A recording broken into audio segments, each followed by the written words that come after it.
ஆண்டவராய் இயேசு கிறிஸ்து நாமத்தில் உங்களை வாழ்த்துகிறேன். ஏசாயா 43:2 நீ தண்ணீர்களை கடக்கும் போதும் நான் உன் கூட இருப்பேன். ஏன்னா தண்ணீரிலே நீ மூழ்கி போக கூடாது அல்லவா?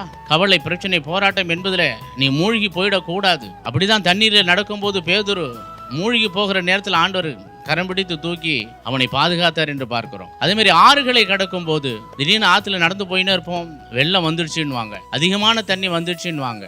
ஆனால் அந்த தண்ணீர்களையும் தேவன் உன்மேல் புரள விடுவதில்லை என்று பார்க்கிறோம். ஏன்னா ஆண்டவருடைய வார்த்தை அவருடைய பிள்ளைகளுக்கு அதிகாரமாய், அன்பாய், அரவணைப்பாய் வருகிறது. அந்த வார்த்தை நாம் கவனமாய் கேட்டு அதை உட்கொள்ளும் போதுதான் அவருடைய அதிசயங்களை எல்லாம் நாம் பார்க்க முடியும். அக்னியில் நடக்கும் போது நீ வேகாதிருப்பாய். ஏன் அப்படி சொல்லுகிறார்? அக்னிமணியான வார்த்தைகள், அக்னிமயமான காரியங்கள் நமக்கு எதிராய் வந்து கொண்டிருக்கும். அவைகளை எல்லாம் விட்டு நாம் கடந்து வர வேண்டும் என்றால், நீ வேகாமல் இருக்க வேண்டும் என்றால் அவர் உன் கூட இருக்கணும். சாத்ராக், மேஷாக், ஆபேத்நேகோ என்பவர்களை அக்னி சூளையிலே போடும் பொழுது 4வதாக தேவ தூதருக்கு ஒப்பாராக முன்னாடியே போய் இறங்கி இருக்கிறார். அங்கே தேவனுடைய வல்லமை அந்த அக்னியை அவித்து போட்டது என்று பார்க்கிறோம். அதுதான் ஆண்டவர் அங்க சொல்லும்போது அக்னியில் நடக்கும் போது வேகாதிருப்பாய். அக்னி ஜுவாலை, அதாவது வேகமா பறவை வரும், பார்த்துருக்கீங்களா? நெருப்பு காத்து அடிக்கும் போது புசு புசுன்னு அந்த ஒரு சவுண்டு வரும் பாருங்க, அது அக்னி ஜுவாலை. அந்த ஜுவாலை கூட உன் மேல பற்றாது என்று ஆண்டவர் வாக்கு பண்ணுகிறார். ஏன்னா அவருடைய பிள்ளைகள் மேல அவர் அக்கறை உள்ளவராக இருக்கிறார். நாம் தான் அக்கறை இல்லாதபடிக்கு